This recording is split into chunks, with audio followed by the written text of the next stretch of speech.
बिस्मिल्लाहिर्रहमानिर्रहीम LOE.92 channel के जुमला मुअज़्ज़ज़ व मुकर्रम नाज़रीन व सामीन, अस्सलामु अलैकुम वरहमतुल्लाहि वबरकातुहू। नाज़रीन ग्रामी, आज की इस मुख्तसर सी वीडियो में जिस टॉपिक पर हम बात करना चाहते हैं वो है कोर्ट मैरिज। इससे पहले हम लव मैरिज यानी पसंद की शादी पर अपनी वीडियो जारी कर चुके हैं, जिसके अंदर हमने बितफ़सील पसंद की शादी यानी लव मैरिज के तमाम उमूर जो हैं उनको ज़ेर बहस किया था। तो आज की इस मुख्तसर सी वीडियो में हम कोर्ट मैरिज पर बात करेंगे, यानी अदालत में जाकर शादी करना, निकाह करना आया कि जायज़ है या नाजायज़ है। तो नाज़रीन ग्रामी, इस टॉपिक के बारे में पहले बुनियादी बात तो ये ज़हन में रख लें कि कोर्ट मैरिज को उमूमी तौर पर लव मैरिज यानी पसंद की शादी ही करार दिया जाता है, और इस्लाम में इसकी अगरचे गुंजाइश तो है, लेकिन उसके साथ साथ इस्लाम का नुक्ता नज़र ये भी है कि अगर कोर्ट मैरिज भी की जाए तो उसमें भी वालिदैन की रज़ा, उनकी मंशा व मर्ज़ी कुछ ना कुछ शामिल हाल होनी चाहिए। और वो इसलिए है कि ये बंधन बड़ा हसास है, और इसकी हसासियत को मद्देनज़र रखते हुए अगर वालिदैन यानी लड़का और लड़की दोनों या दोनों में से कोई एक अपने वालिदैन को शामिल कर लेंगे या उनकी इन्वॉल्वमेंट करेंगे तो कम अज़ कम इसकी हसासियत जो है उसके अंदर किसी न किसी तरीके से सहारा मिल जाएगा, और आने वाले वक्त के अंदर जो मसाइल जन्म लेंगे उन मसाइल का हल अभी से ही इस्लाम किसी न किसी एतबार से करना चाहता है। तो नाज़रीन ग्रामी, कोर्ट मैरिज के जितने भी वाक़यात होते हैं उनमें से अक्सर आप देखेंगे तो मोस्टली ऐसा ही होता है कि लड़का और लड़की दोनों अपनी अफेयरशिप को, अपनी वो फ्रेंडशिप, अपनी वो दोस्ती, अपना वो रब्त, अपना वो ताल्लुक़ कि जिसको उन्होंने फ्रेंडशिप के तौर पर,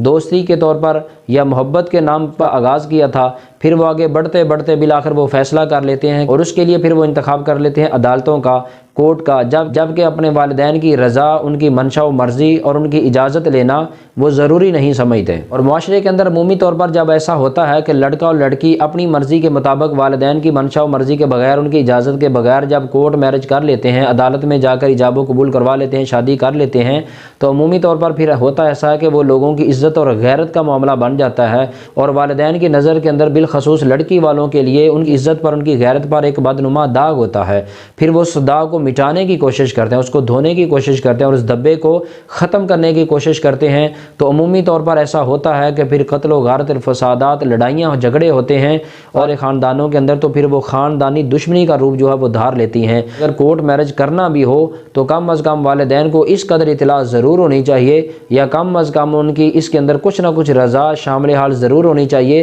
ताकि ख़ानदानी दुश्मनियाँ, कत्ल व गारत, लड़ाई झगड़ा, फसाद आपस में पैदा ना हो। और इब्तदा में ही अगर एतदाल की राह को अपनाया जाए और वालिदैन की रज़ा को उसमें शामिल कर लिया जाए तो बहुत सारे मामलात पैदा होने से पहले ही हल हो जाते हैं। और उसके बरअक्स अगर वालिदैन को इतला ही ना हो, उनको ख़बर ही ना हो, और कोर्ट मैरिज कर ली जाए तो फिर जो जो वक्त गुजरता जाएगा तो मसाइल जो हैं वो जन्म लेते जाएंगे। तो जब मसाइल जन्म लेंगे और वालिदैन की उनके अंदर रज़ा और उनकी मंशा, उनकी मर्ज़ी शामिल हाल ना होगी तो फिर ला मोहल्ला उन मसाइल का हल निकालना और उनका इजाला करना कदरे मुश्किल हो जाएगा, बल्कि नामुमकिन और मुहाल भी हो जाएगा। और उसके साथ साथ फिर ये है कि कोर्ट मैरिज कर लेने से अखलाकी बेज़ाब्तगी भी होती है, और लोगों की बिलखसूस लड़की वाले जो होते हैं उनकी इज़्ज़त नफ्स जो है वो मजरू होती है, लोग उनको तानो तशनी करते हैं, लोग उन पर जुमले कसते हैं, जिस वजह से फिर ये मसाइल हमेशा के लिए कशीदा होते हैं। तो इस्लाम इस कशीदगी को बचाने के लिए, इस लड़ाई झगड़े और फसाद से बचाने के लिए इस्लाम ये कहता है कि लड़का या लड़की अपने वालिदैन, बहन, भाई, अपनी अज़ा क़रबा रिश्तेदारों में से, अपने यानी ब्लड रिलेशन में से किसी को शामिल कर लिया जाए, ताकि बाद में आने वाले हसास मामलात और बाद में आने वाली परेशानियों का किसी कदर इजाला किया जा सके। खुलासा कलाम यह है कि अदालत के अंदर यानी कोर्ट में गवाहों के रूबरू अगरचे इजाब कबूल शरई तौर पर तो हो जाएगा, मगर वो सुन्नत, शराफत, अखलाक व आदाब के ख़िलाफ़ है, इसलिए उससे एहतराज़ करना, परहेज़ करना, गुरेज करना ज़्यादा बेहतर। तो नाज़रीन ग्रामी, इस टॉपिक को यहीं पर क्लोज़ करते हैं। अगर हमारे नाज़रीन और सामीन के ज़हन में कोई भी क्वेश्चन आता है तो आप कमेंट्स के अंदर अपने क्वेश्चन को कर सकते हैं। दोबारा फिर आपकी खिदमत में हाज़िर होंगे एक नए टॉपिक के साथ। तब तक के लिए इजाज़त दीजिए। अल्लाह हाफ़िज़, वस्सलामु अलैकुम वरहमतुल्लाहि वबरकातुहू।